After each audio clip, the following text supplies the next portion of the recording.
Dear students, this is the third part of chapter 2nd, and in this video we will finish this chapter. Before explaining, let us recall what had happened. Ramlal had fixed Bholi's marriage with Bishambar. Bishambar और भोली की शादी हो रही होती है और बिशंबर भोली के चेहरे पर पोक मार्क्स देख लेता है और उससे रामलाल से वो 5,000 की डॉरी मांगता है, दहेज, और तभी वो शादी करेगा, ये कहता है। रामलाल उससे विनती करता है कि 2,000 ले लो, बट वो नहीं मानता है। उसके बाद क्या हुआ देखते हैं। Then out with 5,000। रामलाल कहता है कि मेरी इंसल्ट हो जाएगी गांव में, तो बिशंबर कहता है कि तो फिर 5,000 लेके आओ। Tears streaming down his face, और रामलाल के चेहरे पर आंसू आने लग गए। Ramlal went in, open the safe. रोते हुए रामलाल घर के अंदर गया है और तिजोरी खोली उसने। And counted out the notes, और उसने नोट्स को गिना। ही placed the bundle at the bride grooms feet, और उसने नोटों का बंडल कहाँ रख दिया है? ब्राइड ग्रूम मीन्स दूल्हा, दूल्हे के पैरों में रख दिया। On Bishambar's greedy face appeared a triumphant smile, और बिशंबर के लालची चेहरे पर क्या आ गई है? एक जीत की मुस्कान आ गई है। Triumphant means victory, Jeet. He had gambled and one, उसने एक तरह से जुआ खेला था और उसमें उसकी जीत हो गई थी। पैसे भी मिल गए उसको और भोली से भी उसकी शादी हो रही है। Give me the garland, he announced, और उसने अनाउंस किया कि लाओ मुझे माला दो। Once again the veil was slipped back from the bride's face, एक बार फिर से वेल मीन्स घूंघट, और दुल्हन के चेहरे से घूंघट हटता है। But this time her eyes were not downcast, लेकिन इस बार भोली की जो आंखें थी वो नीचे नहीं थी। She was looking up, looking straight at her prospective husband, और उसकी आंखें अप थी, मीन्स ऊपर थी, उसकी आंखें नीचे झुकी हुई नहीं थी। और सीधा वो कहाँ देख रही थी? उसका जो प्रोस्पेक्टिव हस्बैंड मीन्स होने वाला हस्बैंड उसकी आंखों में देख रही है। And in her eyes there was neither anger nor hate, only cold contempt, और उसकी आंखों में न तो गुस्सा था और न ही नफरत थी, सिर्फ एक सेटिस्फैक्शन था उसकी आंखों में। Bishambar raised the garland to place it round the bride's neck, Bishambar ने माला को उठाया भोली के गले में डालने के लिए, दुल्हन के गले में। But before he could do so, Bholi's hand struck out like a streak of lightning and the garland was flung into the fire. लेकिन ऐसा करने से जैसे ही वो करने जा रहा था तो उससे पहले क्या हो गया? भोली ने अपना हाथ तेजी से वो माला की तरफ बढ़ाया और एक लाइटनिंग जैसे बिजली चमकती है उसकी एक किरण जो निकलती है, उस तरह से उसने अपना हाथ तेजी से माला को पकड़कर फेंक दिया। कहाँ? फ्लंग इनटू द फायर, आग में डाल दिया। She got up and through away the well, खड़ी हुई और वो उसने अपना घूंघट हटा दिया है। पिताजी, सेड भोली इन अ क्लियर लाउड वॉइस, और एकदम क्लियर आवाज़ में बोलती है वो पिताजी। पहले तो वो स्टैमर करती थी ना, हकला के बोलती थी, और अभी वो एकदम क्लियर वॉइस में कह रही है पिताजी।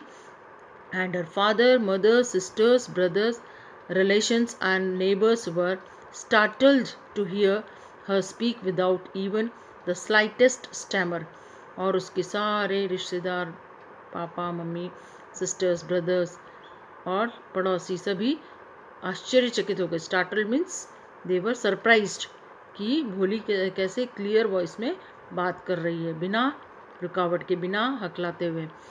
पिताजी, take back your money, I am not going to marry this man, और वो कहती है कि पिताजी वापस अपने पैसे ले लो, मैं इस आदमी से शादी नहीं करने वाली हूँ। Ramlal was thunderstruck, Ramlal भी एकदम से आश्चर्यचकित हो गया। The guest began to whisper, so shameless, so ugly and so shameless, और गेस्ट भी आपस में बातचीत करने लगे कि इतना शेमलेस लड़की है, बिल्कुल भी शर्म नहीं है इसमें। सो अगली, चेहरा भी उसका देख लिया तो सब कहने लगे इतना ugly face, shameless.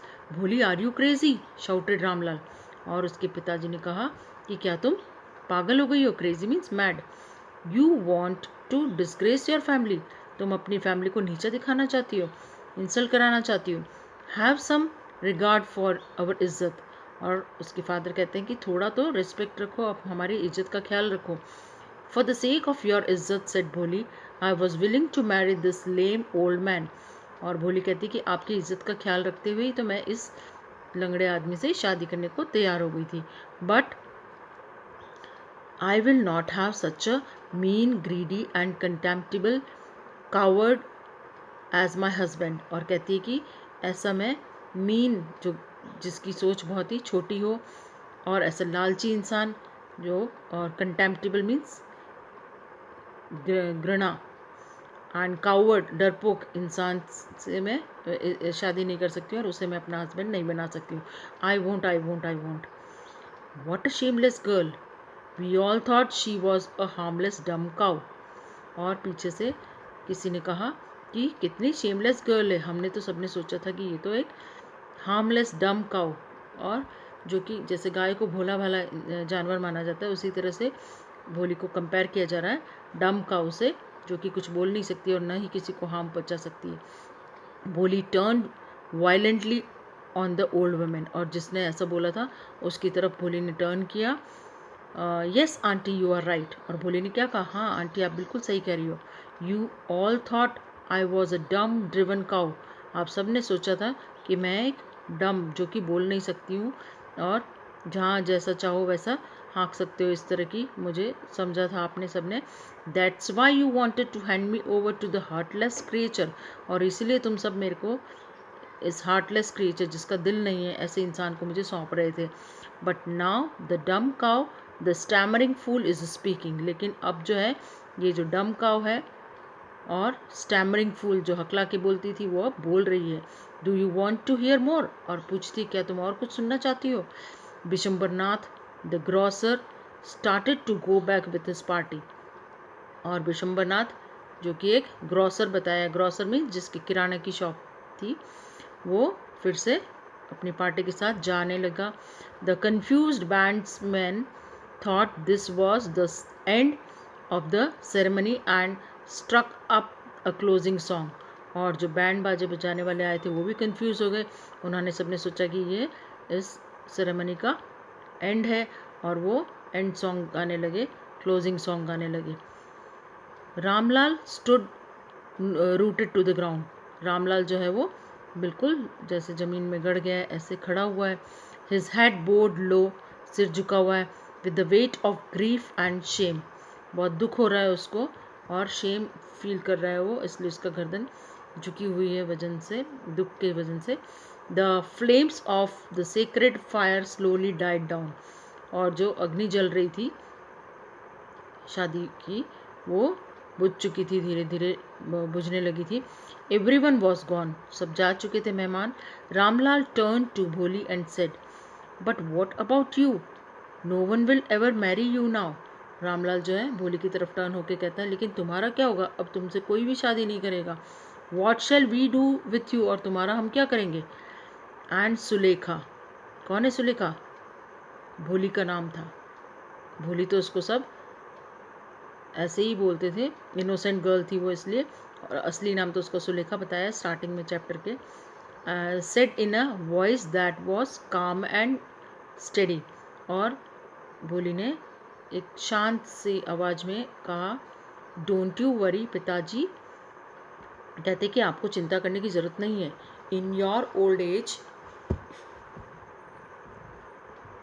I will serve you and mother and I will teach in the same school where I learned so much. Isn't that right ma'am. और कहती कि आपके बुढ़ापे में मैं आपकी सेवा करूँगी और मम्मी की भी. And I will teach in the same school. उसी स्कूल में मैं पढ़ाऊँगी जहाँ मैंने इतना कुछ सीखा. और उसकी टीचर से पूछ रही है, इजंट दैट राइट मैम, क्या ये सच नहीं है. और उसकी टीचर भी वहीं खड़ी हुई है. The teacher had all along stood in a corner. सारा टाइम वॉच कर रही है टीचर, कोने में खड़ी होके वॉचिंग द ड्रामा. येस भोली, of course, she replied, and in her smiling eyes was the light of a deep satisfaction that an artist feels when contemplating the completion of her masterpiece. और teacher क्या कह रही है, हाँ बोली, of course ऐसा ही होगा। और टीचर के स्माइल आ रही है चेहरे पे, और उस हंसी में उसको एक, जैसे कहते हैं ना कि जो आर्टिस्ट होता है जब उसका कोई भी कला वो अपनी बना रहा है और कंप्लीट हो जाता है तो उसको एक सेटिस्फैक्शन होता है। तो वही चीज़ इस टीचर के आंखों में दिखाई दे रही है, डीप सेटिस्फैक्शन दिखाई दे रहा है कि उसने भोली को इतना सिखाया बोलना करना, और आज उसका वो पूरा हो गया था सपना। वो उसको बहुत ही खुशी हो रही थी। Now the chapter is complete and I am giving you question answers to complete.